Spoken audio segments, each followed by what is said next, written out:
श्री रामचरितमानस बालकांड अध्याय 35। भगवान का वरदान। देवताओं और पृथ्वी को भयभीत जानकर और उनके स्नेहयुक्त वचन सुनकर शोक और संदेह को हरने वाली गंभीर आकाशवाणी हुई। हे मुनि, सिद्ध और देवताओं के स्वामियों, डरो मत। तुम्हारे लिए मैं मनुष्य का रूप धारण करूंगा और उदार पवित्र सूर्यवंश में अंशों सहित मनुष्य का अवतार लूंगा। कश्यप और अदिति ने बड़ा भारी तप किया था, मैं पहले ही उनको वर दे चुका हूँ। वे ही दशरथ और कौशल्या के रूप में मनुष्यों के राजा होकर श्री अयोध्यापुरी में प्रकट हुए हैं। उन्हीं के घर जाकर मैं रघुकुल में श्रेष्ठ 4 भाइयों के रूप में अवतार लूंगा। नारद के सब वचन मैं सत्य करूंगा और अपनी पराशक्ति के सहित अवतार लूंगा। मैं पृथ्वी का सब भार हर लूंगा। हे देववृंद, तुम निर्भय हो जाओ।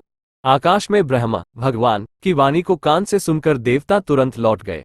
उनका हृदय शीतल हो गया। तब ब्रह्मा जी ने पृथ्वी को समझाया, वह भी निर्भय हुई और उसके जी में भरोसा ध्यानधस आ गया। देवताओं को यही सिखाकर कि वानरों का शरीर धर धर कर तुम लोग पृथ्वी पर जाकर भगवान के चरणों की सेवा करो। ब्रह्मा जी अपने लोक को चले गए। सब देवता अपने अपने लोक को गए।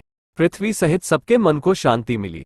ब्रह्मा जी ने जो कुछ आज्ञा दी उससे देवता बहुत प्रसन्न हुए और उन्होंने वैसा करने में देर नहीं की। पृथ्वी पर उन्होंने वानर देह धारण की।